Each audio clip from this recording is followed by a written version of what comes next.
So I apologize that my Zoom notifications may be coming up. But again, my name is Marisa Burghdoff. I'm with Snohomish County Surface Water Management.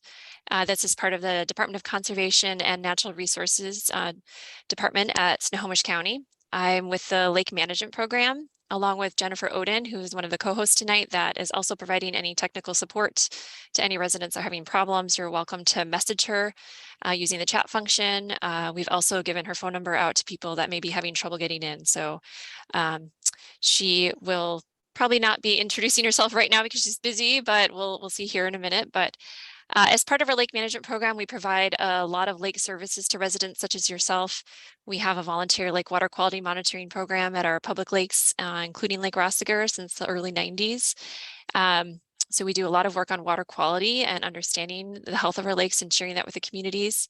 We also have our residential outreach program, Lakewise, where residents can, it's a free program where residents can learn what actions they can take to protect lake water quality on their property or from their property and improve things. And we work on lake restoration, including reduction of toxic algae blooms. And we also work on aquatic plant management. And so that's the reason we're here tonight. Before we get started, we wanted to introduce a few people that are here as well. So Jen, it looks like if you just want to give a quick introduction, I don't think you're on the phone right now. Feel free. Hi, everyone. I am Jen Oden. I am also with Snohomish County Department of Natural Resources in the Surface Water Management Division. And someone is calling me. And you are fortunate, your lake is so large, you actually have not one, but two county council representatives. And so we have tonight starting, we'll start with council member Sam Lowe, if you want to go ahead and introduce yourself. Yeah, good evening, Sam Lowe, Snohomish County Council representing District 5, which is everything to the south. Okay. And then we also have your other county council representative is Nate Nearing, and his staff person, Russell Vita, is here tonight. If you want to go ahead and introduce yourself. Thanks, Marissa. I'm Russell Weeds. I'm legislative aide to County Councilmember Nate Nearing, representing North Snohomish County. And yeah, or Councilmember Nearing hoped he could be here, but wasn't able to. So I'm here to hear what you all have to say. And he just wanted me to share that whatever the consensus of the group is, looks forward to supporting that action when we work through the county council process. So thank you. And we also have Tom Tigan here, our Department of Conservation and Natural Resources Director. Yeah, good evening, everyone. Thank you for being in attendance. Also, I want to thank council members Nearing and council member Lowe, as well as Russell, because Russell happens to be a mayor, or he's active in an elected position as well. All of them were out at our first day of the Evergreen State Fair today. So most of us were rushing home or rushing back to try to get onto this call. And so very excited to spend some time with you. I'm really proud of the work our Lakes team is doing. DCNR was formed a couple of years ago, and I will say that the work that Marissa, Jan, and the team have been doing, and Greg does in surface water as the director, is pretty comprehensive. It's pretty fantastic. It's well thought out. It's well reasoned, and I think it's very public facing and public oriented while being a great environmental steward. So I really appreciate you guys hosting this meeting tonight again, Marissa and team, and I'm here to listen and provide any input I can as necessary. Thanks. Okay, I wish that we had time to introduce everyone as a community member tonight, but we wouldn't be able to get to the meat of the program. So just thank you all for coming. We really appreciate your time and input. And I know it's hard on a Sunday or a summer evening to take a time away from your family and enjoyment. So thank you. And without further ado, we're going to go ahead and get started on our agenda tonight. We are first going to do a review of the invasive plant management plan that was completed for Lake Roesiger. So for any of you that might not be as familiar with it, we'll get you caught up to speed on the process and what's included in that plan. And then we have Ron Johnson from the Lake Roesiger Community and Boat Club Funding Committee that helped to develop the proposal that's ahead of you tonight to discuss, is going to present how they reached those recommendations and what those recommendations are. And then the bulk of the time that we'll be spending is really to answer any questions and provide an opportunity for you all to provide your input and discussion about this topic. And then we'll conclude with next steps. And I would ask for the presentation that you hold your questions to the end. You may also chat questions to Jen as the host during the presentation as they come to you, so we can be sure to address those. So first, we wanted to start off by saying that aquatic plants are not necessarily a bad thing for lakes. They are a really critical part of the lake ecosystem. They are good for fish. They act as a nursery for baby fish and help them to survive into big fish that you can fish and catch from your lake. They're important for filtering out pollution and protecting water quality. We certainly don't want to remove plants from the lake ecosystem because you end up with all sorts of other problems like algae blooms and unhealthy conditions for recreation. It also provides important habitat for aquatic life, birds, turtles, other things. And native aquatic plants are different because they have natural controls. These fish and insects and other things graze on it, so they usually don't become problematic. Now, that doesn't mean that they can't grow dense and be in higher levels than some people prefer, but they typically don't have the same type of problems that we see with invasive aquatic plants. Lake Roesiger has several invasive aquatic plants. And the upper one in the upper left-hand corner here is probably the most visible on the lake, and the fragrant waterlily. It's been there for several decades, and it can cause many problems that we'll talk about. The other ones that are present in the lake that may be not as familiar is the upper right-hand corner is Eurasian watermilfoil. There's not as much in the lake because we've been working on this for decades that we've been talking about. So it's at a low level, but we want to keep it that way because at other lakes, if you've ever been in Lake Washington or other lakes, it can become an extreme nuisance. The one in the left-hand corner is probably the least known invasive species in the lake, yet the most prevalent, which is slender leaf arrowhead. Lake Roesiger is one of only 4 lakes in the state that have this plant, and it's pretty rare, but it is quite prolific and dense and causes several problems. And the last 3 are shoreline invasive plants. So these ones aren't found in the water, but are on your potential shoreline. One is Japanese knotweed, purple loosestrife, and yellow flag iris. So why are these a problem? First and foremost, they don't have any natural controls, so they can spread very quickly, form dense canopies and monocultures. So this creates nuisance conditions for recreation, boating, swimming.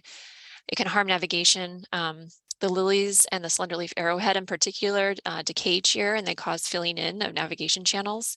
And over time, you end up with large mud islands that many of you have seen these conditions in the middle basin, though these plants spreading in the north and south basins would be future conditions you may see there as well.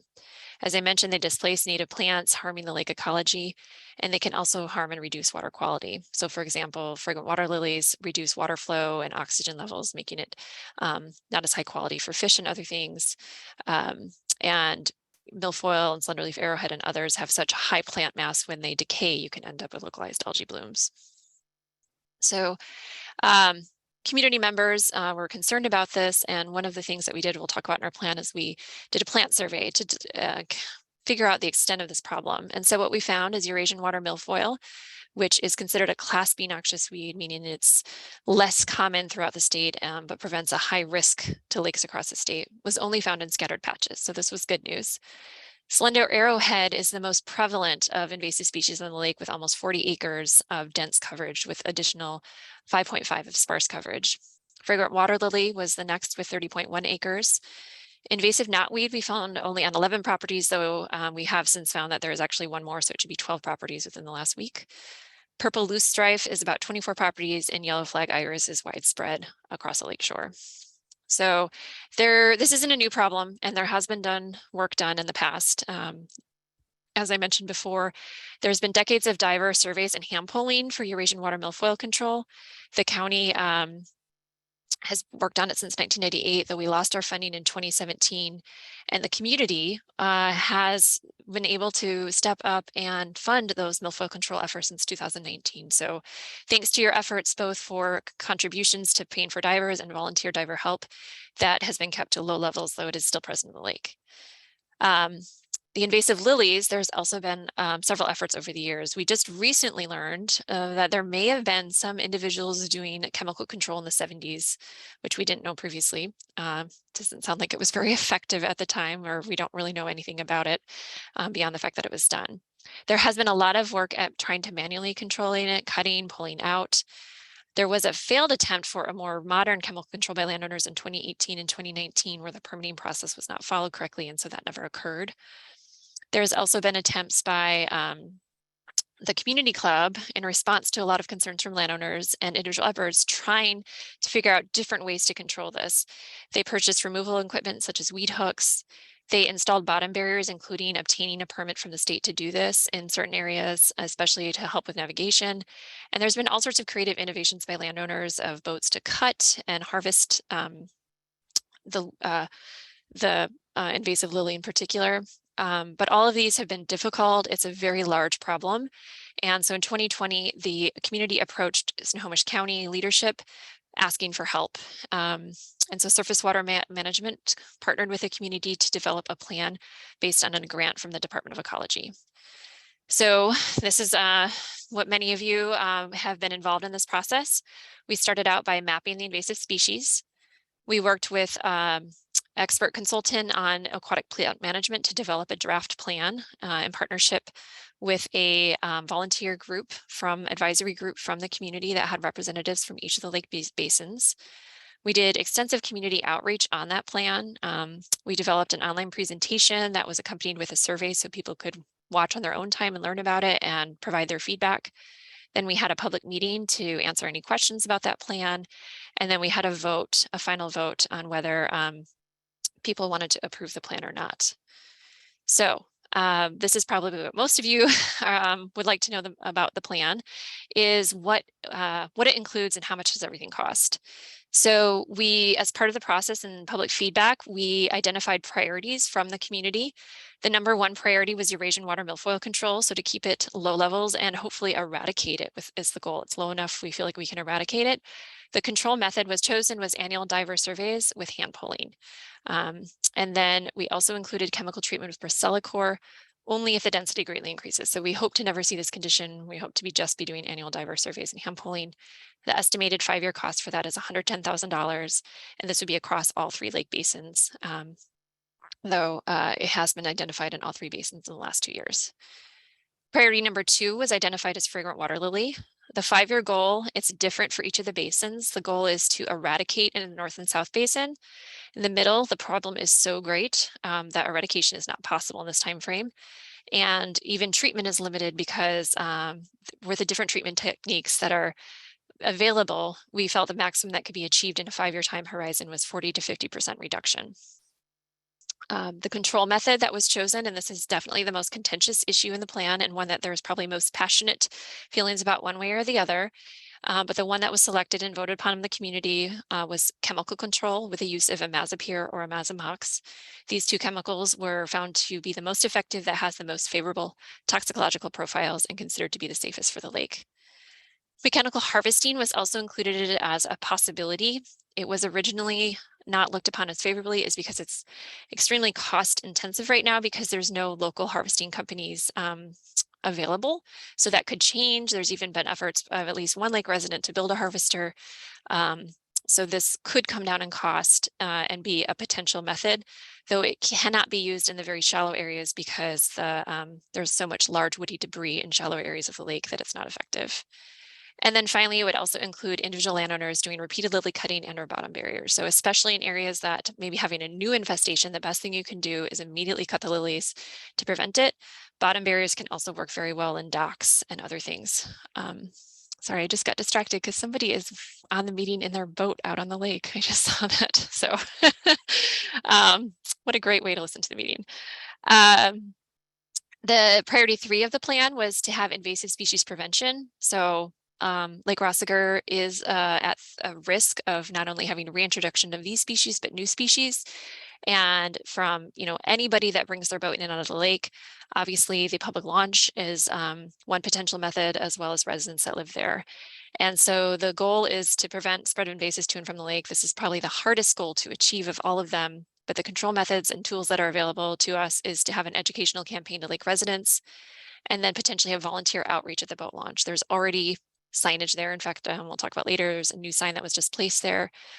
So the best method is to have volunteers working with people at the boat launch, communicating how important it is to check their boats, clean, drain, and dry their boats. The next priority is to have the shoreline invasive plants, and the goal is to prevent further spread and reduce the coverage. This is unique in the fact that the control methods would be individual landowner control. So nobody is going to, come onto your property and do this, without your permission. But we would have workshops on plant identification and control methods, as well as an outreach campaign. And the county also, noxious weed control, or the noxious weed program at the county has also agreed to partner with landowners specifically for knotweed control. Finally, priority 5 is slender arrowhead. And the 5-year goal for that is to prevent further spread and reduce coverage over time. The initial target is 20% per year, but this is the piece because it's the lowest priority that could be scaled based on funding. And the control method for this is diver assisted suction harvesting. It's basically you have a boat that they can kind of vacuum up the plants, and because it's so shallow rooted, it can be very effective. Whereas this does not work effectively for fragrant water lily control. And we're going to continue researching control methods as they emerge because this is a very new invasive plant. So there's very little bit known about the best control methods. And the 5-year cost for that is $110,000.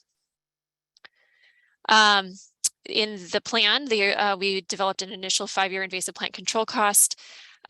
We want to be very clear that we no way think that this plant problem will go away within 5 years. We hope to eradicate the milfoil within 5 years, but besides that, which you never know if that will happen or not, we don't want to set an expectation that this isn't a long-term potential thing. However, we needed a basis to start, and that's where we came up with a 5-year total, our 5-year basis, and costs over time will go down as well. But for the first 5 years, our estimate is that would be a almost $403,000 with an annual average of $80,600. We're going to dive into this more a little bit later in terms of calculating the annual cost, but this is in the plan, and there's more careful details there if you want to read anything and refer to this later. So after, as I mentioned, we had a vote on the plan. There were 346 total valid votes of people voting whether they approved it or not. 270 of those votes were members that lived on the Roesiger shoreline that were in the middle, north, or south basin. Another 15 were Lake Roesiger neighborhood residents. That shoreline vote represents approximately 59% of the estimated 464 parcels.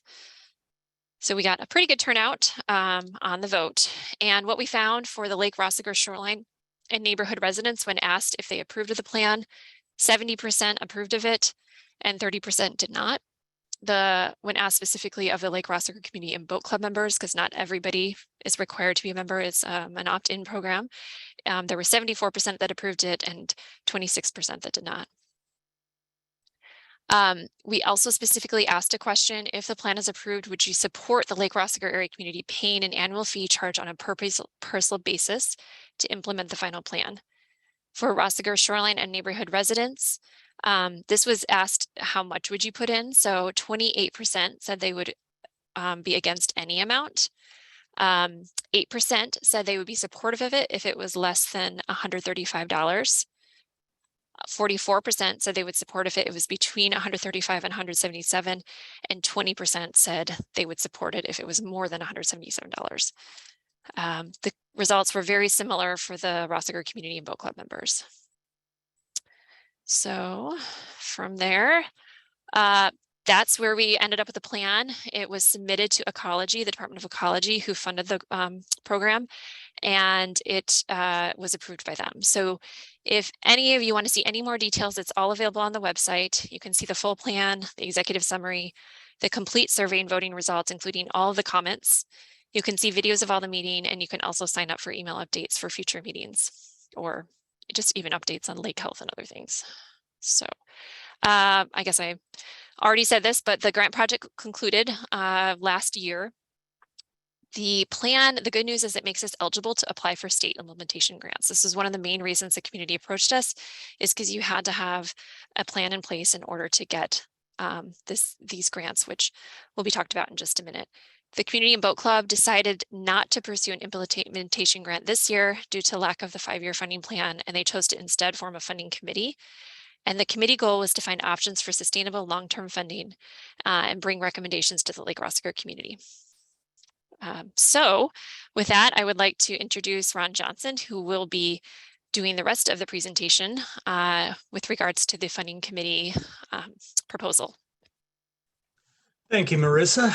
First, I'd like to acknowledge the other funding committee members, co-chair Lena Coleman-Meyer and Alex Toner, and Jody Jessup and Janine Robertson. Now, the committee looked at funding mechanisms or sources, if we could go to the next slide, including club dues, donations, grants, and various taxation options. How much money to raise was in essence laid out in the IAVMP, the implementation plan, who to involve,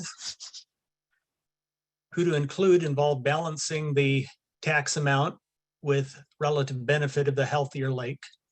The funding duration depends on, in part, on the funding mechanism chosen, but is limited to the 5 years of the IAVMP as a minimum. And I'll try to address each point, not necessarily in order, in the following slides. Let me start by saying that the May 2022 Community Club meeting, the funding committee presented our recommendations to the Lake Roesiger Community and Boat Club, which by motion allowed the committee to continue to pursue a 5-year funding plan with Snohomish County. Because the proposed funding mechanism involves more than just club members, we're now presenting that plan to you, the wider community, who will be asked to help fund this work. As noted previously, the club, with private donations, funded our portion of the Department of Ecology grant to create a plan to deal with some of the invasive plants in and around the lake. That plan was accepted by the Department of Ecology, which makes us eligible to apply for an implementation grant of $75,000 spread over 2 years. The implementation grant requires a 25% or $25,000 match by the recipient for a total of $100,000. The grant's funded by boat tab fees, which many of us already pay. So it would be nice to get a little bit of that back to help the lake.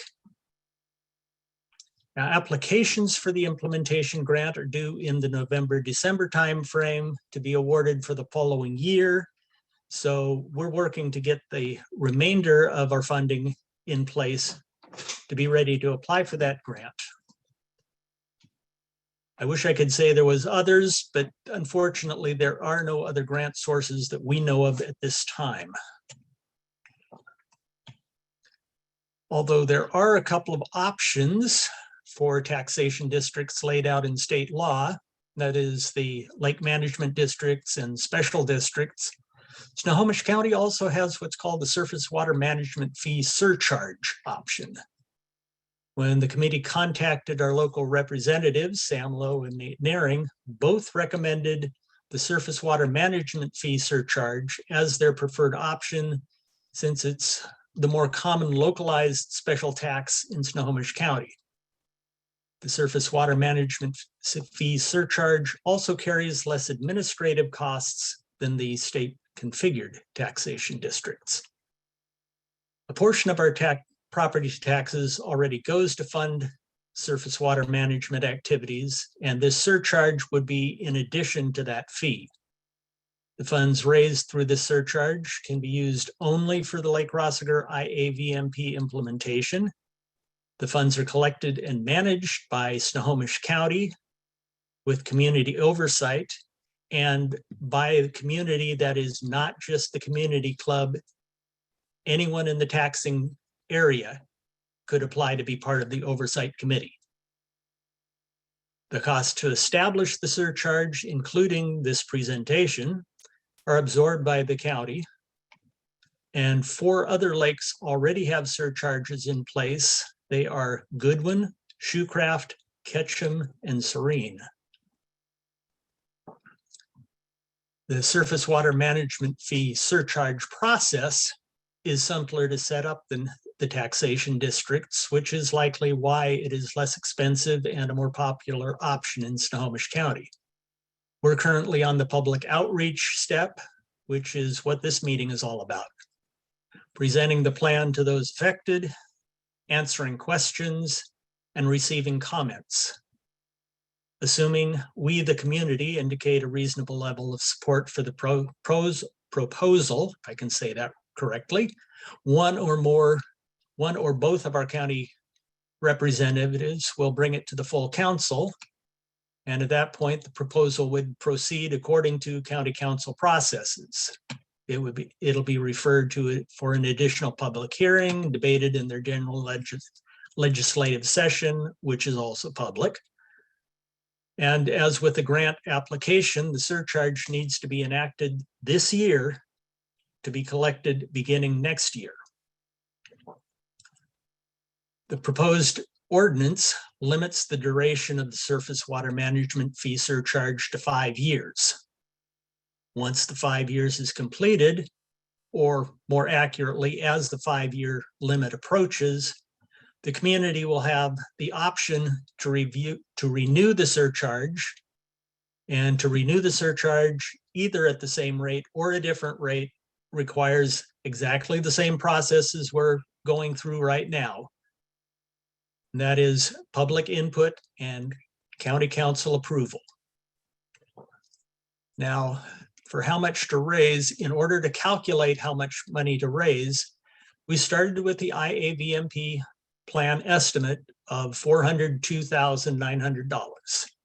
We then assumed that we would be successful in receiving that 2-year grant from Department of Ecology for $75,000, reducing the amount needed to $327,900. Unfortunately, that $327,900 is in 2021 dollars, not inflated dollars. So we factored in for inflation. And at the time of our estimate, inflation was running about 5%. But we noted that Snohomish School District factored in a 10% annual increase into their levy request. So we opted to split the difference with a 7% inflation estimate, which seems to look fairly reasonable at this point. Adding it to year 1, since the plan is now a year old. Factoring in inflation brings the total back to, or actually a little over, the original estimate at $403,388 over 5 years. To be consistent through the 5-year duration of the surcharge, we averaged that amount to approximately $80,700 per year. There are a couple of special considerations to note with the surface water management surcharge. Since the community opted for a per parcel method of, or the committee opted for a per parcel method of calculating the surcharge, that means for those who own multiple parcels, each parcel is charged at that same fee. So if you own 2 lakefront tax parcels, your surcharge would be doubled or tripled for 3 parcels, etc. There is a process to merge parcels with Snohomish County Assessor's Office, among other things, to simplify your property tax bill. And as an example, we recently merged our 2, or actually 1.5 parcels to simplify our property tax, since the parcels bisected our house and therefore had no reason to remain split. Also, senior citizens or disabled persons with county approved exemptions for Snohomish County property taxes would also be automatically exempted from this proposed surcharge. For who to include, at the May 2022 Community Club meeting, the funding committee presented a couple of options for raising the necessary $80,700 per year, basing the amount to include an extra $2,000 per year to cover anticipated shortfall due to the property tax exemptions and or parcel mergers. As I mentioned earlier, the club voted to allow the funding committee to continue working with the county, but asked for a separate vote, hopefully to involve a greater percentage of the club membership on the question of how much of the Lake Roesiger community to include in the surcharge. Option 1, as you see here, was based on parcels with exclusive lakefront, including those lots who are split by the road, and they are the blue shaded lots, and lakefront shared interest parcels, which are technically off lake, but have a shared interest in a lakefront, or if you call it a community beach lot. They're the yellow shaded lots. Now, option 2 was based on the same parcels with exclusive lakefront and lakefront shared interest parcels, but also added nearby off-lake parcels, essentially those on the other side of the road. They're the tan shaded lots, and this nominally reduced the lakefront and shared parcel tax rates, arriving at approximately the same $82,700 goal. These two options were presented to the community club members in a mostly online vote. And the club vote results were approximately 2-to-1 in favor of option 2, which included the nearby off-lake parcels. Based on club membership at the time, we had a turnout of approximately 33%, not unlike our recent primary election. Votes were validated based on email addresses provided or the respondent's name on the paper ballots that were returned. We also had some non-valid votes, presumably because the vote was announced on Facebook and the club website. However, even if all the non-validated votes were included, the margin remained at approximately the same 2-to-1 ratio in favor of option 2. And that was including the off-lake parcels. The club's decision was then sent to Snohomish County Surface Water Management, who are tasked with preparing a resolution to present to the county council. And with that, I'll hand the presentation back to Marisa. Thanks so much, Ron. And I apologize. I was trying to get your notes up and I accidentally showed you all my emails. So I really apologize for that. I chose the wrong sharing option. But there have, so Ron, thank you again to the funding committee for all the work you did to bring this to us and the county council for consideration. So after that vote that they took, we went ahead and started developing potential draft language to share with kind of our legal team to make sure that what was proposing met all state regulations and Snohomish County code to ensure it was quality. And there were some changes that they recommended. Specifically, it was with the off-lake parcels and the definitions. They recommended making it per parcel of developed real property within the Lake Roesiger basin that is not lakefront or shared lakefront. So what this ended up doing, if you can compare the maps that you saw before to now, is it eliminated several of the off-lake parcels that were undeveloped.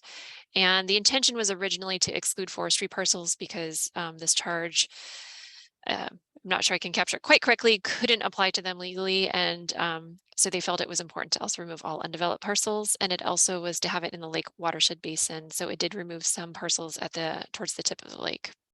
This resulted though in a pretty minimal change in the total that would be raised as these lots were paying the least amount.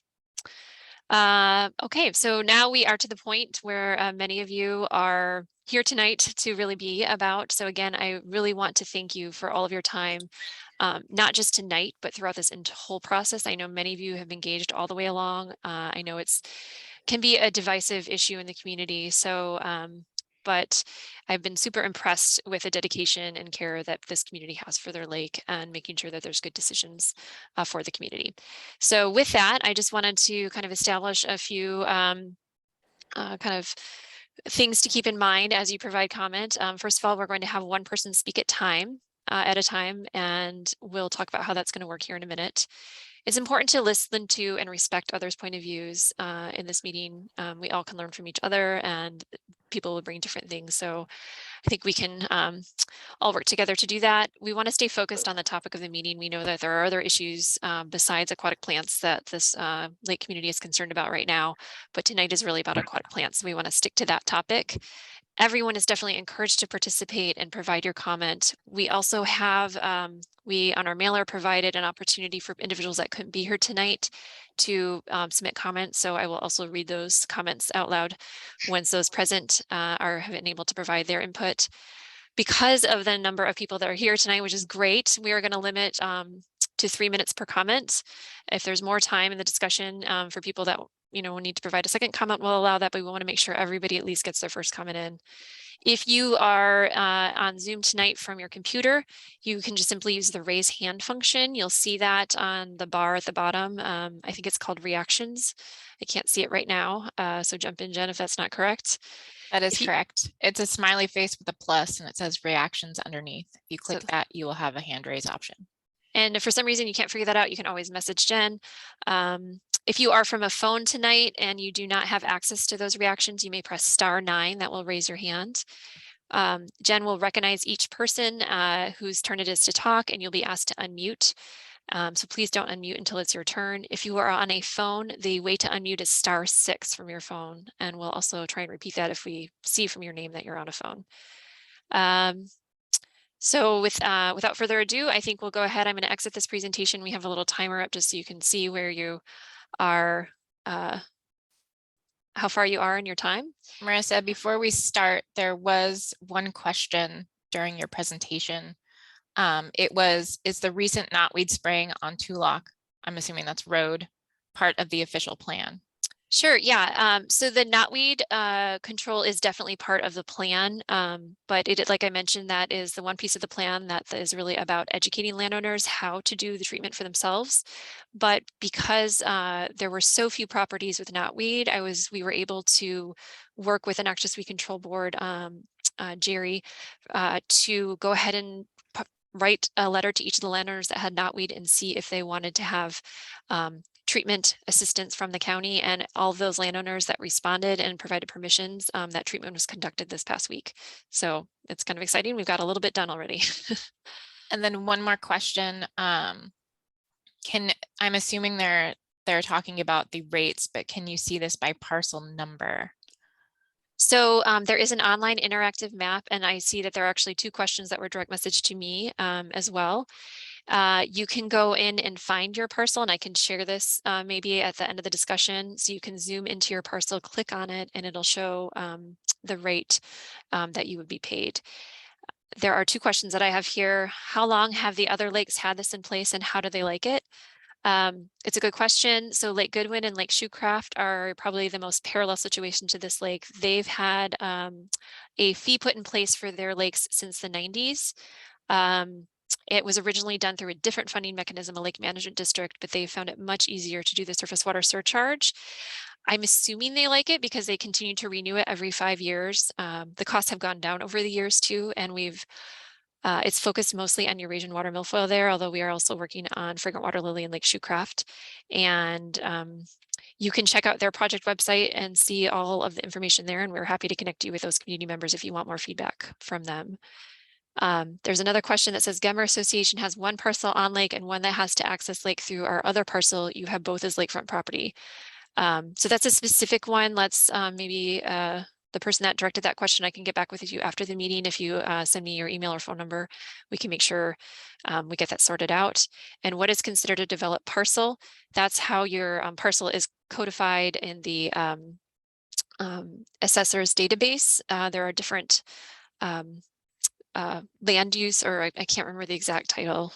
I will find that out and we'll chat that back to you what the exact title is, but anything that is considered undeveloped, it will actually classify that as undeveloped. So anything that is not considered undeveloped is a developed parcel. But again, you can see that on a map, and I can have a more legal definition after if you would like. So any other questions before we get started on comment? Okay. All right, it looks like we have 1 hand up. So I will recognize Tegan Fogg to speak first, and I will share my screen and give you 3 minutes. So you can go ahead and unmute yourself if you can find it. Hello, my name is Tegan. I just want to say that I am in favor of the per parcel surcharge. My wife and I are owners of a lakefront parcel, and we are willing to pay the $170. We also feel that the shared lakefront interest and off-lake parcels should also pay an equal fee of $170. And given that Lake Roesiger is a public lake with a public boat launch and a public park, and I know it gets used frequently because I'm on South Lake, I feel that there should also be a surcharge for the parcels within a 5-mile radius of Lake Roesiger. There's no other lakes within 5 miles around Lake Roesiger. Obviously, it's used by people in the area. And I just wanted to voice that opinion. Thank you. Thank you. Okay, do we have any other comments?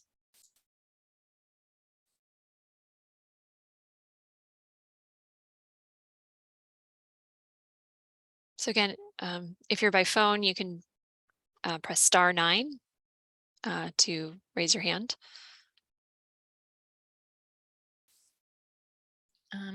Okay, I see a few. I'd like to recognize David Pugh first, and then Andrea can follow up. So David, go ahead and unmute yourself. Yeah, thank you.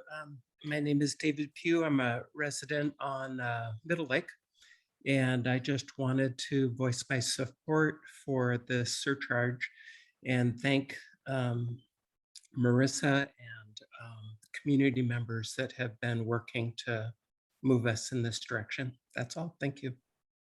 Thank you, David. Okay, Andrea, I'd like to recognize you. You can go ahead and unmute.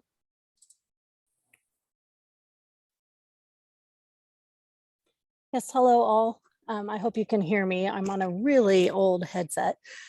Yes, just wanted to thank the community for their participation and the hard work that has gone into putting this together.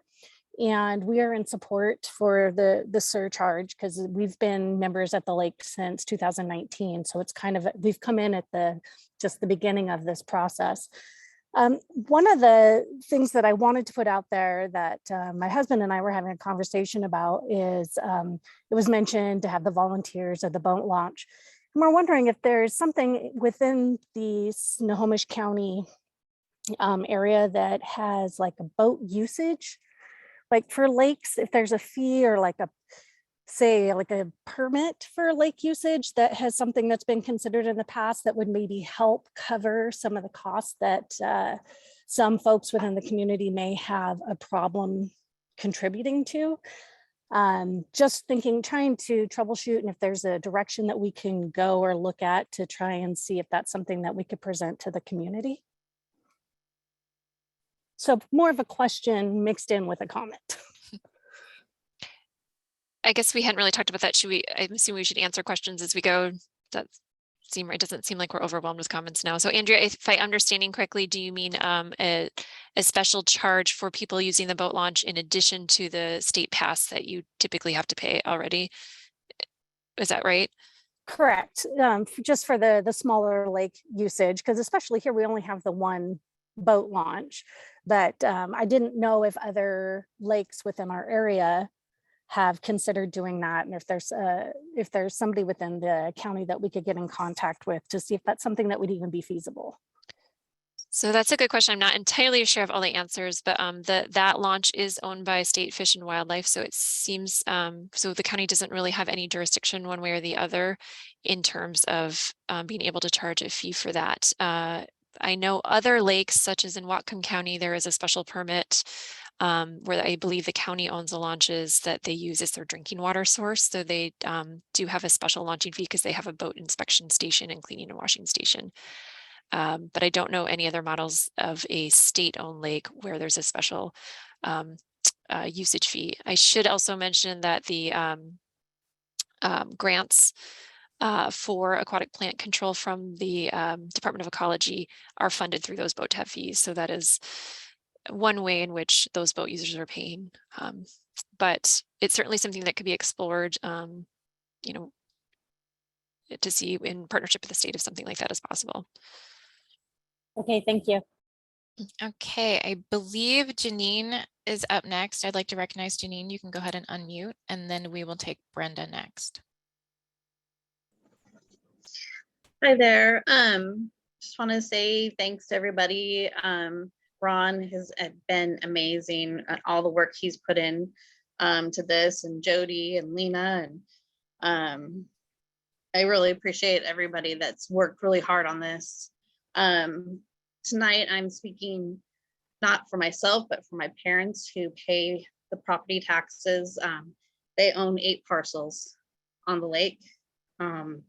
They've been here on the lake since the 1930s, coming as kids. They knew Old Man Roesiger. And unfortunately, they're against this, especially with our property taxes going up this year. They don't see the need or want it. And that's pretty much all I have to say that they're against. Okay, thank you, Janine. Yeah. Okay, Brenda, you are up next. Go ahead and unmute yourself. I am Brenda's husband, Norm. Nice. How are you? Great. How are you, Norm? Very good. Hey, I just wanted to thank everybody because I think it's very good what we're doing and all the work that everybody's put forth.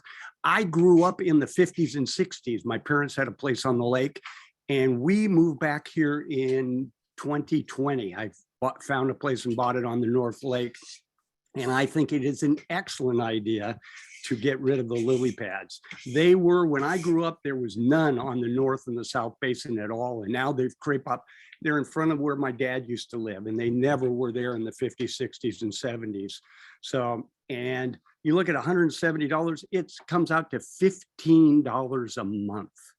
If somebody can't afford $15 a month, stop going to Starbucks for a day. Because I think it's our backyard. The lake is our backyard for everybody, and I think we need to take care of it. And I'm really surprised that other lakes have been doing it for 30 years, and we're just now getting around to doing what we should have done probably back in the 90s with the other lakes. So I'm 100% for it and more than willing to pay my fair share. Thank you. Thanks, Norm. Okay, we have Stan up next. If you would like to unmute yourself, Stan.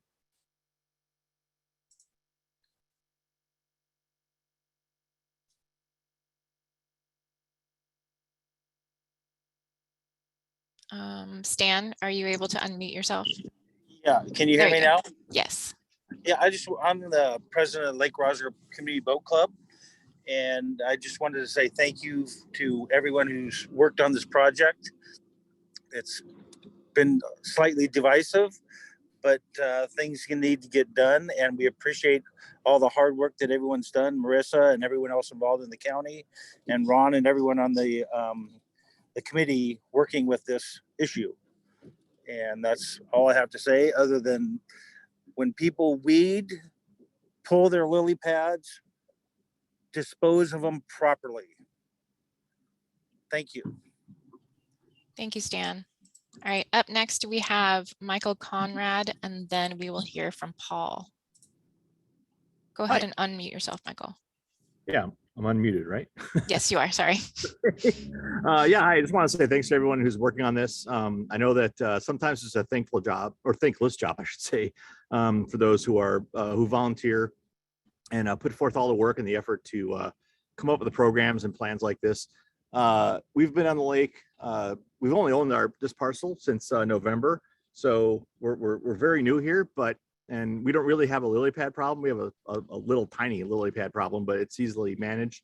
But I think that, you know, whenever I drive through Middle Lake, I always think about the Middle Acres. And I think that this is a great plan, and something that we should do as a community is come together to fight back the situation for everyone. The cost is minimal. As I think the previous person said, if you divide it up over a year, it's very minimal. This is something we should do to make it all better for all of us. So anyway, I just wanted to say that I'm fully supportive of this, and I hope that this goes forward and we take care of the problem and make the lake better for everyone. All right, thank you, Michael. All right, up next, I'd like to recognize Paul. Paul, if you would like to unmute yourself. Yes, thank you. And I'm just going to shout out and echo what everyone else pretty much has said about the enormous effort that's been put forth over quite a long time to make this happen. And certainly I'm fairly new to the lake and I'm in favor, and I have multiple parcels myself. So yeah, I get it twice, or and some of you get more, but I think it's a well worth effort. The other piece I wanted to mention is volunteering. There are organizations, as you mentioned earlier, within the boating community actually, who are volunteering to, in addition, help pull, some of these invasive weeds under certainly, instruction and stuff. And I would encourage also other folks who want to get involved with that to get into the boating committee and definitely volunteer their services to do that. There's a dive team, which I also a part of, that belongs to that. That will only help things more, and of course, it'll just be more successful. So just want to do a shout out to that as well, and encourage people as well as get involved in helping kind of manage their own property there. All right, thank you, everyone. Appreciate the time. Thank you, Paul. Next, I'd like to recognize Nathan Turner, who has the best seat in the house. If you'd like to unmute yourself. Hi, Nathan Turner. And I came out on the lake partially because my son wanted to, and partially because, there was an opportunity to look at lily pads that have spread well beyond the location in front of my house. Many people know that I'm on the Middle Lake and have plenty of lily pads, and have looked at various strategies to address them. I've also seen over the past, I think, 6 years that we've owned the parcel, that the amount of fish in the Middle Lake, particularly perch and bluegill, has dropped fairly substantially. We used to be able to go right out next to the lily pads and catch them. And frankly, I think that both their habitat for spawning and their habitat for just hanging out is getting decreased and depleted. I came out to go jump off the jump dock with my son and went out right next to the big lake, the North Lake, and I'm sitting here looking at lily pads. I don't know, I see the timer on my screen, but I'm looking at lily pads that are on the corner lot right next to the big lake. I don't think that this is a problem for just Middle Lakers anymore. I see that bottom barriers have been put down over by the Gimmer Association, and frankly, they're not working as well as we hope they would. Pretty soon, that path that barely allows for 2 boats is going to be down to a path that is plowed by boats early in the season. So I don't think this is a Middle Lake issue anymore. And I was encouraged to hear that there's these 4 other lakes that really understand that living on a lake and having the quality of life that the lake brings includes some amount of property tax for those people living on the lake and near the lake. So, one might say, hey, I get a better value out of $170, or, we have 2 parcels, so it's $340. Regardless, I get a better value than somebody on the North Lake or the South Lake. But, we're managing a situation where we have milfoil, we have arrowhead, we have lily pads, and I think all of those things really need to be managed in order to keep our lake usable for all of us. Thanks. Thank you, Nathan. Okay, next I would like to recognize Kelly's phone, and then iPhone will be up next. Hi, everyone. My wife and I are on the South Lake. We've been here for 13 years. Marisa, you had mentioned at the beginning, I believe, that if this problem is not rectified, that the plant life that is deteriorating, it ends up on the bottom. Is that correct? And will eventually maybe take and block off the middle lake? I mean, all lakes go through a natural aging process where they fill in over time, but fragrant waterlily and slender arrowhead in particular form the dense mats that they formed will decay and cause filling in to occur more quickly. So that is the risk and the concern that, you know, especially the navigation between the two channels was brought forward as the number one, or I guess it's the number two concern for the lake after milfoil.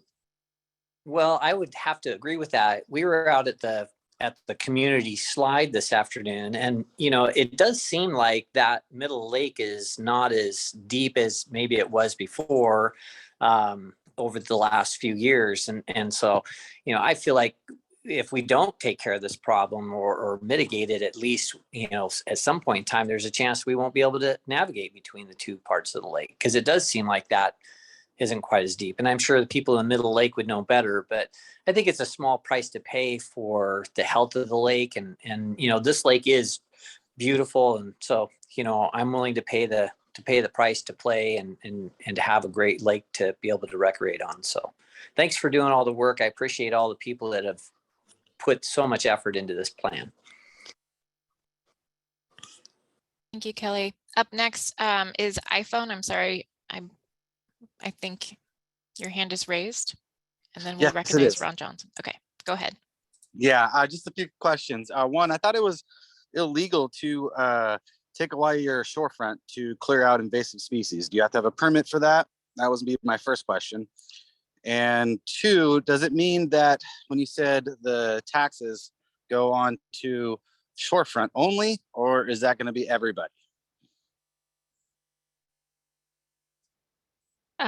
I can speak to the first question. So it's a good call that areas within 150 feet of lakes shorelines at minimum plus any additional wetlands are considered critical areas. So those critical areas are protected in Snohomish County Code. So you're allowed to keep existing uses. Many people had lawns and that sort of thing before critical areas regulations were put in place. But if you were building now or since 2008, I believe it is, you are not allowed to clear vegetation, trees, that sort of thing. There are special exemptions in there for invasive species control, but you do need to replace those with native plants. You can't just simply take them all out if they're in that critical area Okay, that's protected. so the last gentleman was just in front of our property. That area is specifically what I was speaking about. So are you talking, so critical areas is considered from the ordinary high water mark up onto your property, and then there's in the water, which is different, governed by different regulations. Those are considered waters of the state. So which one, I wasn't sure were you talking about? So is it legal or illegal to remove it? To remove in the water, are we talking now? Correct. Yes, you are. So the state Department of Fish and Wildlife has a permit or pamphlet called Aquatic Plants and Fish. Through that permit or through that, you are limited for beneficial native plants. You are only allowed to remove a 10-foot wide corridor, so 10 foot of your shoreline out of native plants is the maximum you can remove for lake recreation, that sort of thing. So people could remove of native plants 10 feet out, but noxious weeds, which include the fragrant water lily and the slender arrowhead, you are allowed to remove of as much as you can. So repeated cutting of lilies is the recommended. If you cut them 4 to 6 times over several growing seasons, you can deplete their rhizomes and reduce them. So that's definitely something anybody's welcome to do. And if you're interested in more about aquatic plants, if you go to the county's website and search, if you search aquatic plants, it'll have a copy of that book, and we can also put it in the chat, the link to that. And then so the last part of my question was the whole process is going to be the North and South Lake and then not touching the Middle Lake. Is that correct? No, not at all. So it depends. So the 5, I don't know if you saw the beginning of the presentation, but there are 5 priorities. The Eurasian watermilfoil is in all the basins. There'll be diverse surveys across all the lake. For the Eurasian, or for the water lilies, the goal is to eradicate them in the north and south basins and reduce 40 to 50% in the middle basin. The invasive prevention, of course, is the whole lake, and the shorelines education is the whole lake. And finally, the slender arrowhead is 20% per year, and the exact locations of where that controlled take place would depend on the advisory committee, but it's prevalent, very prevalent in all the basins, a little less so in the very end of the North Basin, but you can look at the maps to see that, but it would address across the lake over time. Okay. Yep. Hopefully that answers your question. Yep. Okay. Next, I'd like to recognize Ron Johnson to speak. Okay, this is Ron again, and I was just going to answer Kelly's question about filling in the middle lake. And that was that we've been working on this for 3-4 years now. And early on in the process, my wife talked to Fish and Wildlife and DNR. And as I recall, both of them indicated that Lake Roesiger in particular was filling in faster than any other lake in Snohomish County. So yes, it is filling in. And it's noticeable. That's all I wanted to do, is just answer that one question. Thank you, Ron. Okay, as of now, we have no more hands up. Is there anyone that would like to provide comment? I see Cindy waving a hand. Okay, we will recognize Cindy, and then after Cindy, Kelly's phone again. So Cindy, can you unmute? Speaking on Cindy's computer. My name's Patrick. I live on the lake. I have several questions. One, how many parcels on the north and south lake are there? And how many parcels on the middle lake are there? And everybody's going to get taxed. Is that right, if this passes?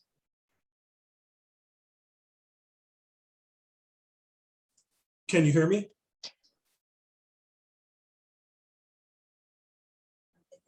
She waves, yes. She waves, yes. I can hear you. Yes. Okay. Sorry. I lost my Zoom controls trying to pull up the spreadsheet to answer your first question. I'm not 100% sure of how many parcels are in the middle, north, and south basin, but I will pull up the spreadsheet and put those in the chat in just a minute. And your second question, could you repeat it again, please? Sorry. What happened to the carpet in the middle lake that was placed 2 or 3 years ago? And how much money was spent? And did it do any good? And why are we doing this now if it was supposed to work? That's a good question. I'll have to defer to the community club members that are present to indicate how much was spent on that. But that's the main reason that we're actually here, is because that effort didn't work. They tried to do the bottom barriers in order to do the invasive lily control. But it's such a broad scale problem that that small amount of work was a huge amount of effort and isn't something that could be scaled up on the magnitude of the problem that there is. And that's why the community came to us, because it did fail. And so we're not using that particular tool for lily control. It wasn't selected in the plan. Instead, we're going to be doing the herbicide treatments as the primary control, with mechanical harvesting as the secondary one if the price comes down. The bottom barriers would really only be a useful tool for an individual resident that maybe wants lily control in their dock right away, when they might not be able to get that from the plan, because the prioritization will be on, navigation and other things. So for immediate relief for a landowner is the only reason a bottom barrier would potentially be used. But and it's not something the plan would be paid for. That would be paid for by individual landowners. But it was used in the middle lake. Is that correct?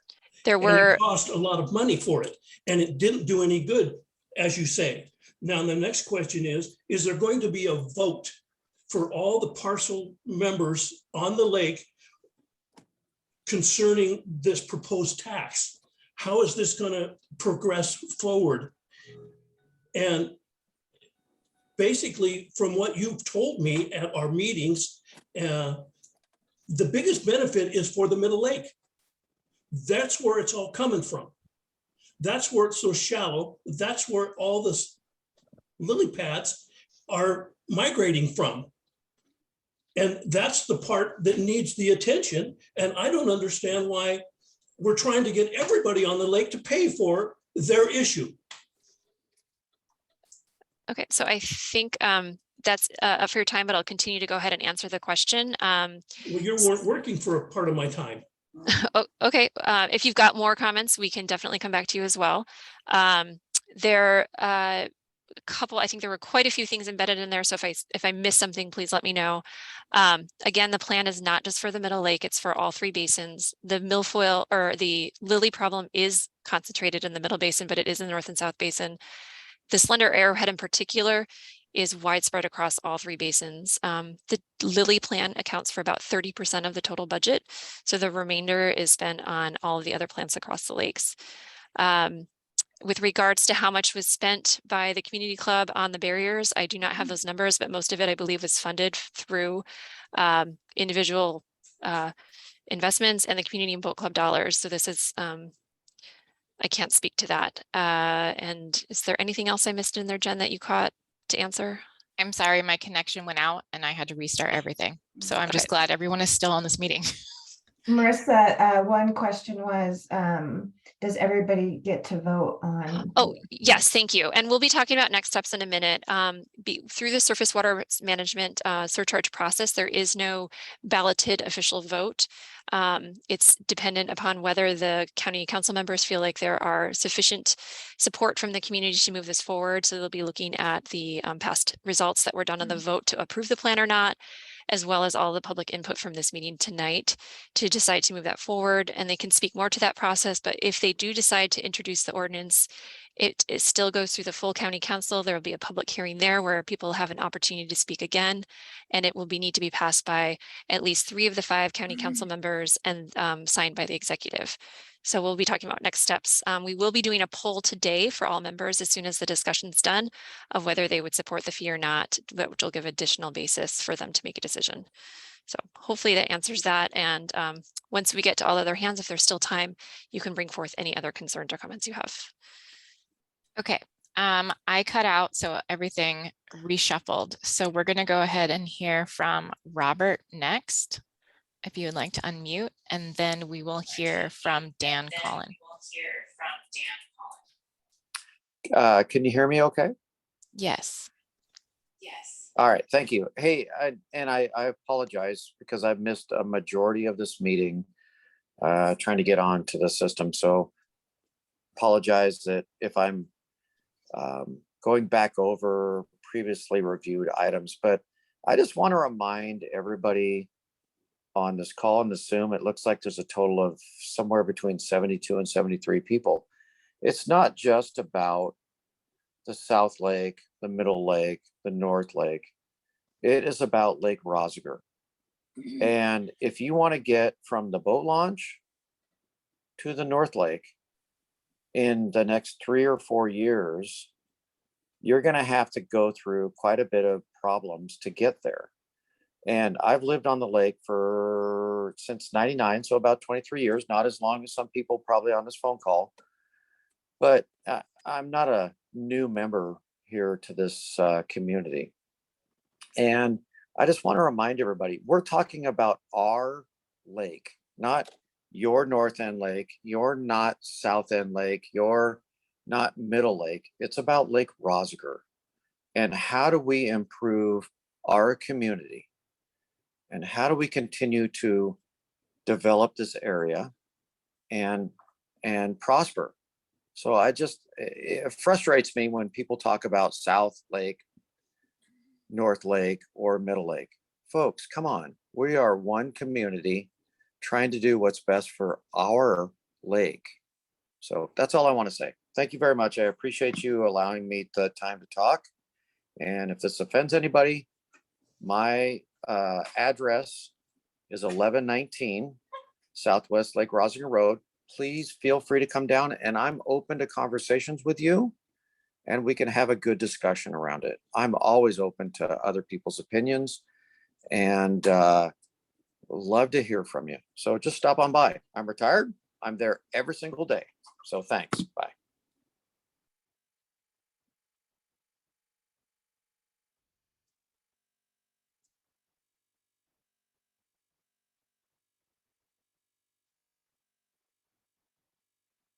sorry.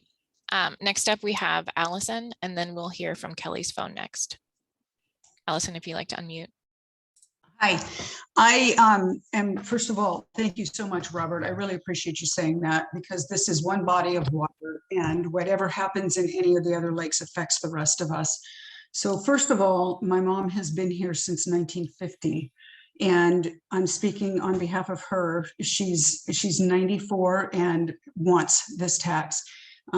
This is something that's been argued about and discussed way beyond 1990s into the 70s and 60s.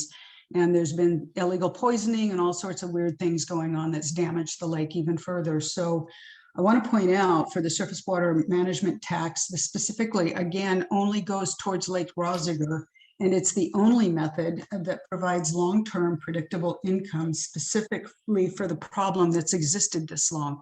And we have the option of renewing it in 5 years. And, you know, it is $15 a month. So if you buy coffee or whatever, it's not that much of a deal. So I wanted to point that out. And it is a really important thing to do, because we've been dealing with it for, 50, 60 years. So thank you.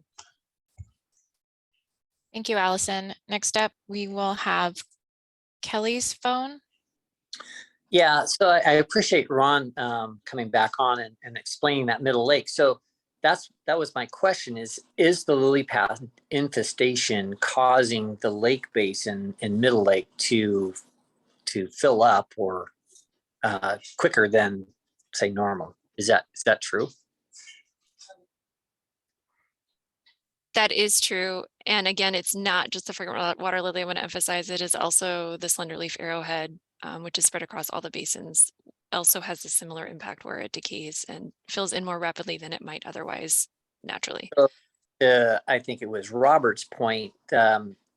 If we don't do something or try to mitigate it now, there could be a chance of accelerated filling in of the Middle Lake and making navigation between the two lakes more difficult.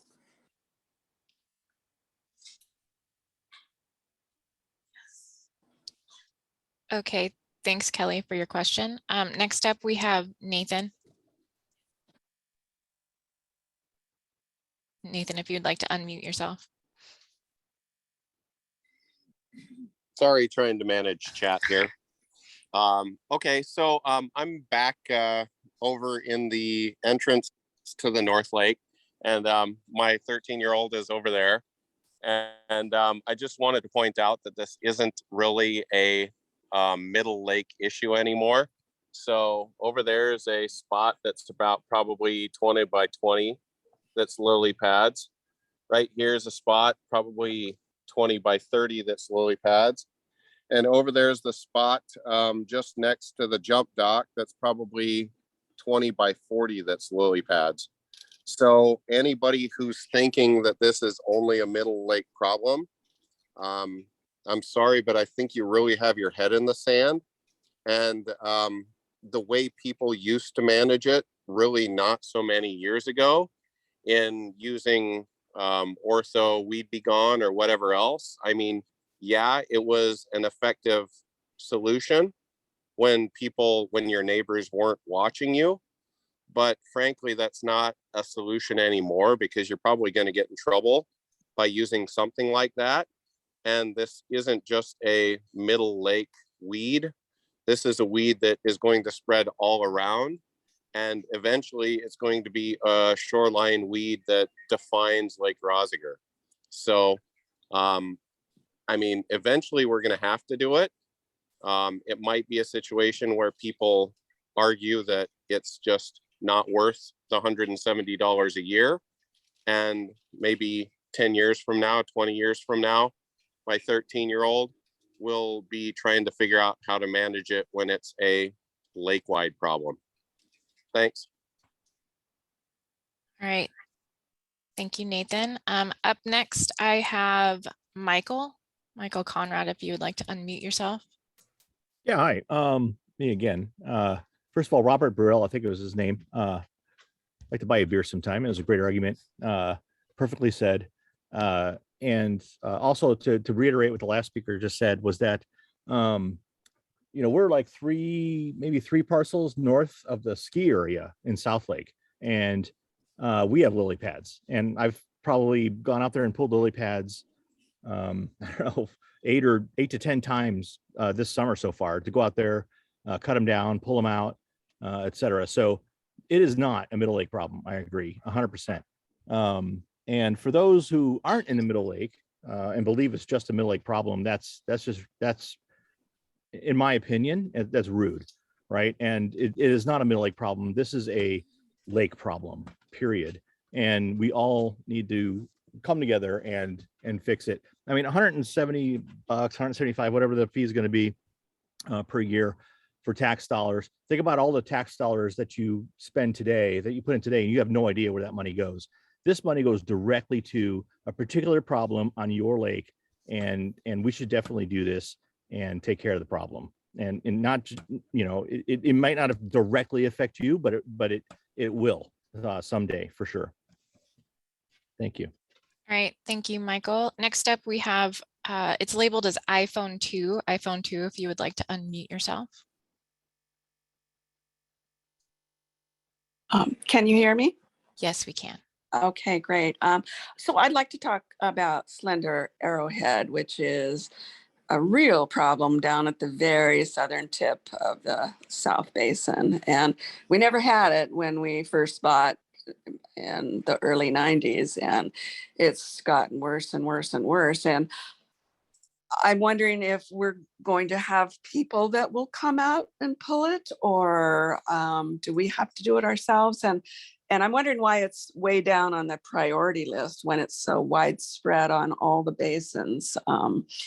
Is it because it's difficult to deal with, expensive, or that? Anyway, the other problem I'm seeing is it seems like there's a lot of floating debris that's coming our way, whether it's been cut and left floating, or if it's been churned up by boats. I don't know the answer to that, but I do think we really need help with the slender arrowhead. It's, I used to be able to see the bottom of the lake, and you can't anymore. Thank you. I can quickly answer the arrowhead. It's in the plan to do diversection dredging. And it was lowest on the priority list because that's how people voted it on the survey feedback when we originally presented the draft plan. Okay, too bad. Okay, I just been notified we have about 7 more minutes, so we can take these last 3 hands. Vince, if you would like to unmute yourself, you are up next. Just wanted to thank everybody for all the work they've done on this. Can you hear me? Yes, we can. Okay. Gemmer Association, we've been there since 87, so not long. It's been getting really bad, worse and worse. Nobody asked for all the boats and whatever to bring in all this stuff and get it started. So it is a whole lake issue. We're hoping now, hearing that other lakes have done this, and it's a good thing. That really helps out a lot. I want to make sure the money focuses where it needs to go and get it done. We've tried cutting the stuff, everything. Everybody's getting older now, though, and passing away. People that bought, so it's getting harder for some people to do things. So, but anyway, I just want to appreciate everybody for their work on this, and I think it'll be a good thing. Hopefully can get on it and get it done, because it's really filled in. All these things building up year after year. No matter what you do, it just keeps coming. Thanks a lot. Thank you. All right, up next we have Ryan. If you would like to unmute yourself. Hey, thanks everybody. I would just also like to echo everyone's sentiment on the work that's been done. It's been super great. I especially appreciate the sort of quick thinking on the knotweed removal. I really appreciate that on the North Basin. It's kind of traveled all up the property. Been on the lake my whole life, and we always used to just grow up with it and call it elephant ears and sort of play with it, and that's probably what caused it to spread in some ways. So I think the education part of this is, really appropriate. And I think we'll have, lasting impacts as, generations live on the lake. So I'm in full support of this. I'll be paying for 2 parcels. And yeah, full support. Thanks. Thank you, Ryan. Next up, we have Andrea, and then we'll hear from Lena. So Andrea, could you unmute yourself? Hi, this is actually Andrea's husband, Andy. That's right. I just had a question in regards to, I know the Middle Lake process where we put down the carpet, there was the option for homeowners to tack onto those permits and do kind of individual work to their own properties.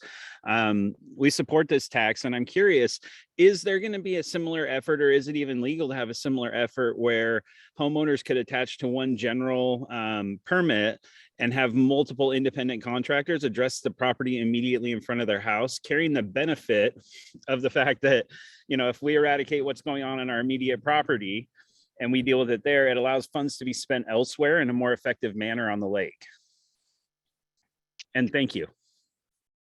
Along that note, Pamela Count from the Community Club just messaged that the Community Club spent $1,776.69 on those barriers. I'm assuming, I don't know if it's for the barriers or the permits or both. That is a question. There's definitely been some questions about whether people could tack on to either a permit or to the contractors. I think that's something that we would have to figure out should the plan be funded and implemented. The permitting issues become a little bit trickier when we're talking about the bottom and bottomlands ownership. There actually has been potentially some decisions or changes made into how DNR or Fish and Wildlife would issue those bottomland permits if you do not own the bottomlands yourself. So there are some bit of thorniness there, but we can talk about that later as we're getting close on time. But good idea, and that's definitely something that if there's an advisory committee put in place, that they could take into consideration. Thank you for all your hard work. Thanks, Andy. Okay, we have time for one more. Lena, would you like to unmute yourself? Hi, everyone. I just want to thank everyone so much for putting this process through. So we live in the Middle Lake since June of 2020, and we've seen everything. We've been in the muck, we've been in the mess, we've tried to figure out how to make things better. So ultimately, it is the lake health issue, not in my lifetime, but for the lifetime of our kids, everybody going forward, to make this better. My husband and I totally support this process and want to thank everybody for just helping out and doing their best to make this better. It's been a challenge, and I think everybody here tonight voiced their concern that we need to move forward. So, oh my gosh, thank you, everybody.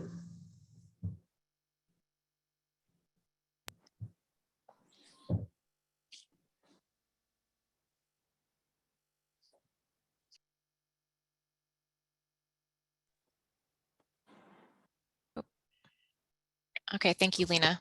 I believe we need to wrap up the comment period, and Marisa, you have a few that you need to read off. Yes, there were several landowners that were not able to attend that sent comment. So we recorded their responses and indicated we would read those. In fact, I think I could probably go ahead and share these so that you may see them as I read. Are you seeing the Word document here that says resident feedback for those who cannot attend the meeting? I see it. Okay. So first we have Marnie Anderson. She's a South Lake resident. Plus she owns shared lots off of the North Basin, a rental property on the South Lake, and rental property across from the park. Her concern number one is her husband and her have been here for over 40 years and have not been satisfied how this process is occurring and feels railroaded by the process. For example, my dad has lived on the lake, she says, and is 90 years old and doesn't have a computer and doesn't feel like he has any say and is frustrated. Others feel the same way about this. It feels like not everyone has been included and would prefer to have a real election where everyone receives a paper ballot instead of the current process. Her second concern is they have a rental property on Frank Munson Road, and it came with 2/40ths of a lot on the third lake. According to the information, each owner would pay $35, which collectively is $1,400, which far exceeds the single lot rate of $170. She would like to see this changed so the shared lot is charged the $170 only, which would be divided by the owners of the shared lot, 40 in this case, to be more equitable. And I think there are 2 other shared lot situations that are included. The second comment is from Eloise J. Strike. She's unable to attend the Snohomish County Surface Water Public Zoom meeting tonight. However, she would like it to be shared at the meeting that she is steadfastly opposed to the Lake Roesiger Aquatic Plant Management Surcharge or tax. Thank you very much. Suzanne and Mark Smuck are number 3. They're from Australia and are a seasonal landowner. They've had property since 1985, and they do not support the charge for several reasons. They feel that first, the $170 is a tax that is ongoing, as the problem is never going to end, as this problem will never be remedied. They also feel that the Middle Lake has always had a problem with lilies, and people don't seem to address, whereas they already put in effort each year to try and clean up around the dock to minimize the impact of the lilies. They also feel the community club is not representative of the lake area residents and all the stakeholders. And finally, it is a public lake and there is no control or enforcement to prevent motorboats bringing in different invasive species. Next, there is Pete McGuire. They've owned a cabin at, oops, I probably shouldn't be reading that out loud. They've owned a cabin for almost 55 years and they applaud your efforts in compiling all this material and putting the plan together. We support it wholeheartedly and will gladly pay the small fee of $170 per year, which works out to be less than $15 per month. And lastly is Timothy Linehan. For the record, Zoom is no good. I'm against the charges for water cleanup. Invasion plants from boat launch is from the boat launch, and the Boats County should pay. We already pay too high of property taxes. So those are the comments for people that could not be here tonight, and I will stop sharing that and start sharing the presentation there again.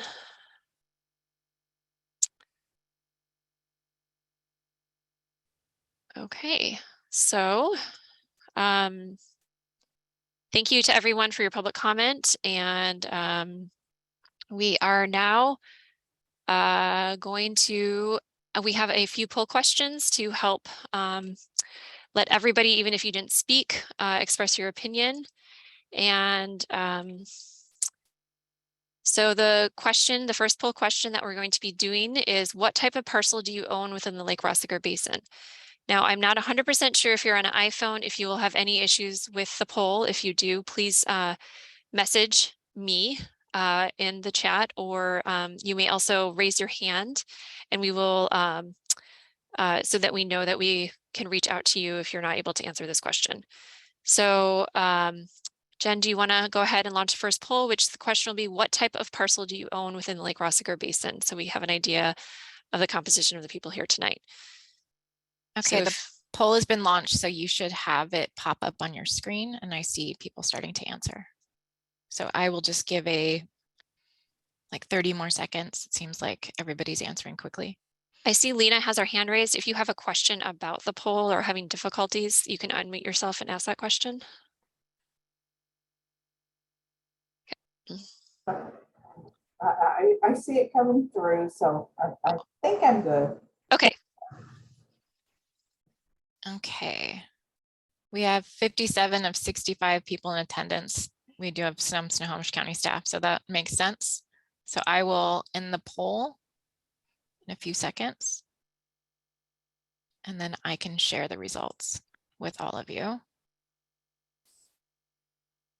So it looks like 88% of the people in attendance have lakefront parcels, 4% shared lakefront parcel, 2% off lake, 7% own more than one parcel type.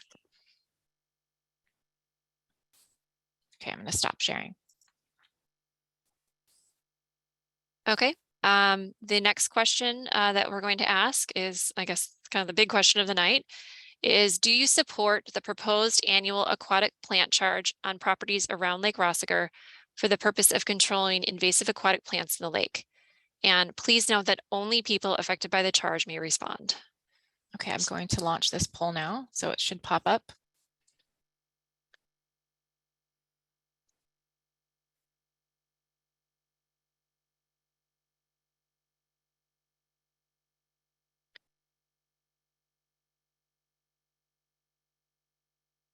I'll give about 10 more seconds. Nathan, you have your hand up. Are you having an issue with the poll?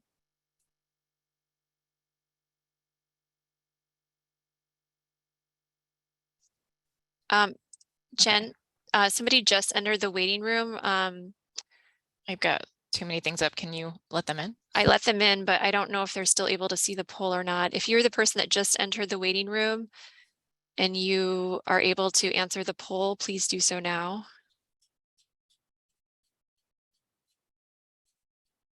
Okay. Okay. I'm going to end the poll and share the results. So it looks like 82% said they are in favor of this charge and 18% said no.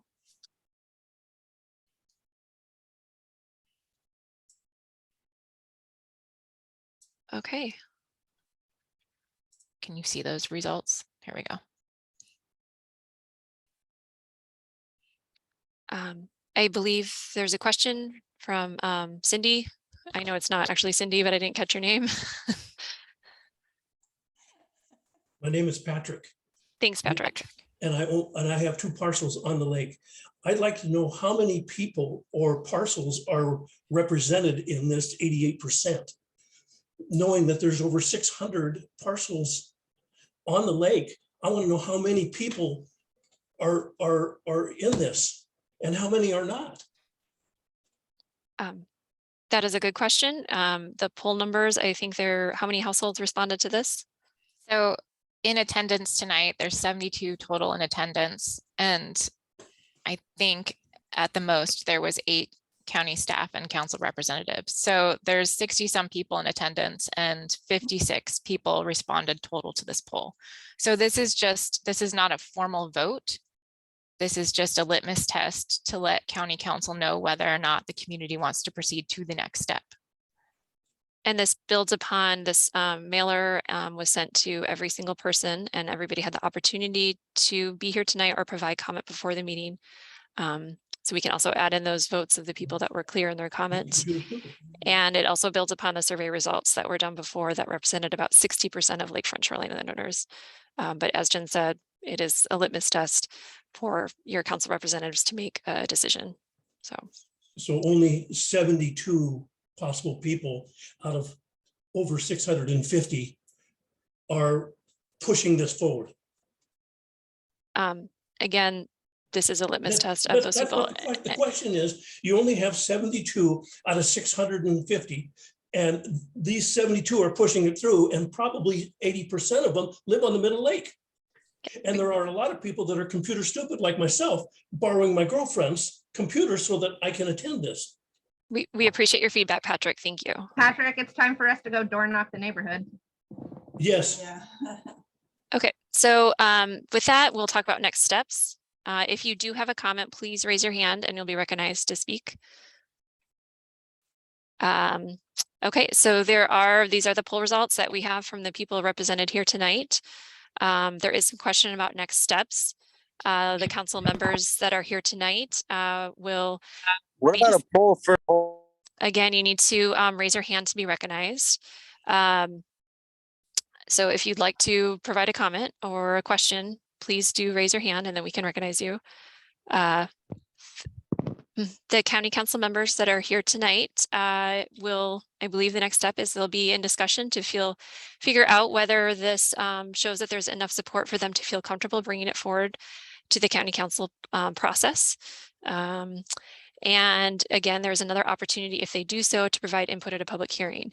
I don't know if either Russell or Sam want to talk about that next step or not. I don't think any decisions are being made tonight, but if we'll leave the floor open to them if they do. I know Councilmember Lowe, at least, he is there. Okay. Oh, and I see you both now.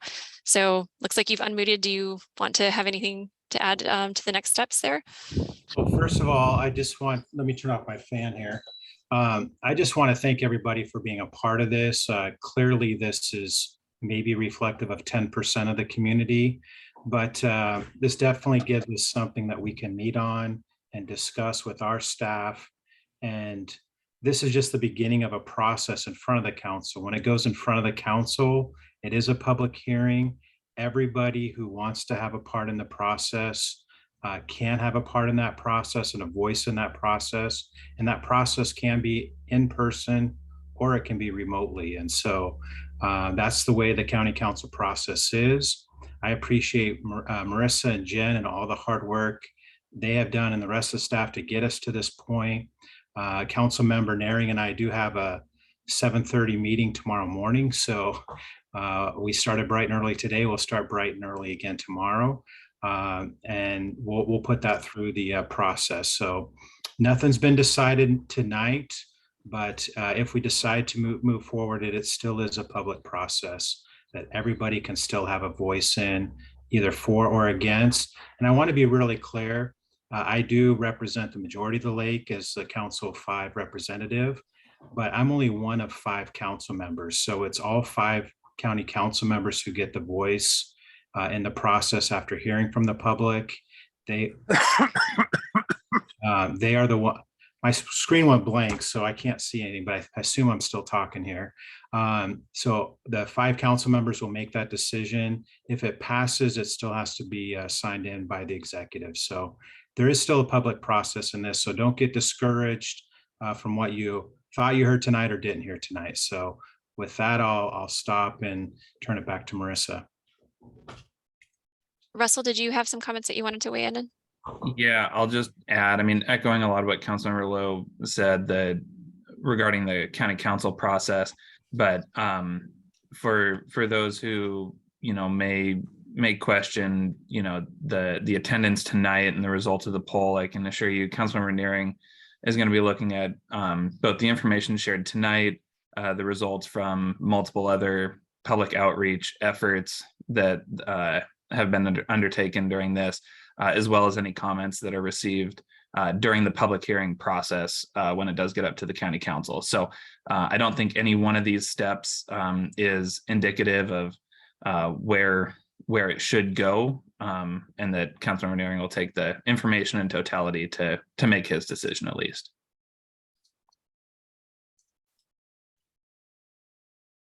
Okay, great. I do believe we are a bit over time, so I just want to respect everybody's time. Just letting you know, thank you all for coming. If you need to drop off, we do have a few people with hands up that would like to weigh in, and then we did have one brief update just to let people know what was happening this year, that even without the plan, there are some things happening. A new sign was posted at the boat launch. We already talked about the knotweed. And the community club has been doing an amazing job on a volunteer milfoil diving team to locate and pull those plants. And they've also done already some training on how to remove those invasive shoreline plants. So just wanted to say that real quick. And then if for those of you that want to stay on, we'll go ahead and recognize these next people with their hands up. And if you have to go, thank you again. And I have to be honest too, I haven't been able to look at the chat. If you want to stay on, if you've had any questions in the chat that haven't been answered, we will try and get to those coming up soon. So it looks like Robert has his hand up and he's the only one with his hand up. So Robert, if you'd like to unmute yourself. Hey, thank you very much. And I want to reiterate what Sam said as well too. I really appreciate Marisa, Jen, Sam. I appreciate you being on here as well too. And holding this meeting. This is not easy conversations that we all have, and everybody's obviously got their opinion and we have to respect those. So again, I appreciate the county having this discussion with the members here. The total of 64 lake parcel owners or somewhere around the lake that are participating in this, which is a really good turnout, I think. I struggled, Patrick, as well too, getting on with this. I thought I had Zoom, but anyway, but I do appreciate that. And I think this is a conversation that is going to carry on through a little bit. And I think anybody that's been on any other lake throughout Western Washington, and to be quite honest with you, I'm over in Crescent Bar right now, and well, they've got milfoil problems over here as well too. So I think this is not just a Lake Roesiger problem. I think it's pretty much and maybe Marisa and Jen could add to this, but it's not just Lake Roesiger. It's a lot of lakes around that we've got because people take their boats in and out all over the place. But I just, once again, it's a one Lake Roesiger issue. I do get frustrated when people say it's Middle Lake. Man, it's one lake. They all are interconnected. So please, let's just talk about Lake Roesiger, not Middle Lake. So, but thank you very much. I appreciate the effort you all put in. Tough conversations and really nice job tonight. Thank you, Robert. I did have a comment in the chat from Scott and Carrot Christner, residents of Lake Roesiger for 6 years. They were not unable to unmute their microphone during the comment period, but they fully supported the tax, and it's a small fee to aid the health of the lake. I think that's, there was a question about funding opportunities that may have already been vetted. Is there a way to get a portion of the Discover Pass fees that is required to use the boat launch?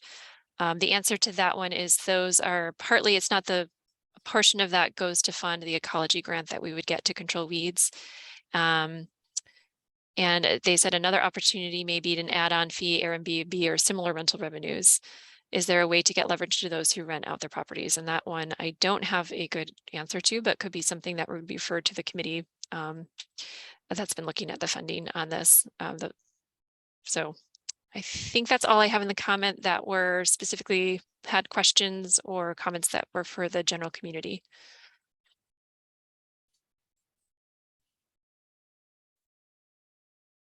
Okay, I don't think there's any more comment. Okay, well, without further ado then, thank you everyone for coming tonight. We really appreciate it, and even staying on longer. We will be posting this meeting online, so if anybody missed the meeting and want to see it, they're welcome to watch that. It'll probably take at least a day to get that online onto the website, and we'll be reaching out with further communication once the council members have a chance to talk and decide what the next steps may be. So thank you again, and everybody have a good night. And again, if I missed your chat, you can go ahead and stay online, and I'll try to get to that in the next minute. Otherwise, you can sign off for the night. Jen, we should probably stop recording at this point too. So thank you, everyone. Thank you. Thank you.